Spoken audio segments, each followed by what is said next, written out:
Kolkata doctor case की आग अब ज्वालामुखी की तरफ फैलती जा रही है और अब इस मामले पर राष्ट्रपति द्रौपदी मुर्मू ने बड़ा बयान देकर कहीं ना कहीं यह संकेत दे दिया है कि अगर हालात नहीं सुधरे तो पश्चिम बंगाल में राष्ट्रपति शासन भी लगाया जा सकता है।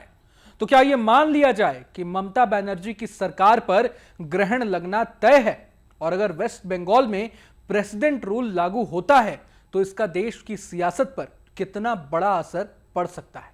आरजी कर अस्पताल में लेडी डॉक्टर के साथ रेप और हत्या मामले के करीब 20 दिन के बाद राष्ट्रपति द्रौपदी मुर्मू का बयान सामने आया है। उन्होंने कहा है कि अब बहुत हो गया, मैं इस पूरी घटना से निराश हूं और भयभीत भी हूं। राष्ट्रपति मुर्मू ने आगे कहा कि बेटियों के खिलाफ ऐसे अपराध बिल्कुल मंजूर नहीं है। उन्होंने देश में महिलाओं के खिलाफ अपराध की बढ़ती घटनाओं को लेकर कहा कि कोई भी सभ्य समाज बेटियों और बहनों के साथ इस तरह के अत्याचार को बर्दाश्त नहीं कर सकता। ऐसा पहली बार है जब राष्ट्रपति ने इस मामले पर सामने आकर इतना बड़ा बयान दिया हो। तो क्या राष्ट्रपति ने ममता सरकार को बर्खास्त करने का मन बना लिया है? अगर सच में ऐसा है तो नियमों के मुताबिक पश्चिम बंगाल में राष्ट्रपति शासन कैसे लग सकता है और इसमें वहां के राज्यपाल की भूमिका सबसे अहम कैसे हो जाती है, यह जानना बेहद जरूरी है। संविधान के आर्टिकल 356 में राष्ट्रपति शासन को लेकर विस्तार से बताया गया है। असल में देश के राष्ट्रपति के पास पूरी ताकत होती है कि वे किसी भी राज्य में प्रेसिडेंट रूल लगा सकें। उन्हें बस इस बात से संतुष्ट होना है कि वर्तमान में राज्य सरकार संविधान के प्रावधानों के मुताबिक काम कर रही है या नहीं। बड़ी बात यह है कि राष्ट्रपति शासन लगाने के लिए प्रेसिडेंट को उस राज्य के गवर्नर की रिपोर्ट की जरूरत होती है।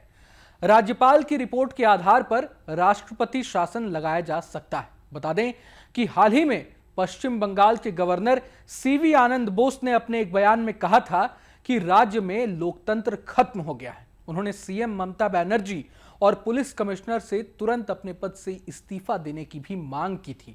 मतलब पश्चिम बंगाल के राज्यपाल भी कहीं ना कहीं प्रेसिडेंट रूल लगाने के पक्ष में नजर आ रहे हैं। हालांकि अगर राज्यपाल इसके लिए सहमत नहीं भी हो तो उस स्थिति में भी प्रेसिडेंट रूल लगाया जा सकता है। लेकिन यहां एक पेंच यह है कि किसी भी स्टेट में राष्ट्रपति शासन लागू करने के लिए संसद यानी पार्लियामेंट की मंजूरी जरूरी होती है। राष्ट्रपति शासन की घोषणा होने के 60 दिनों के भीतर संसद के दोनों सदनों यानी लोकसभा और राज्यसभा में मंजूरी मिलनी चाहिए।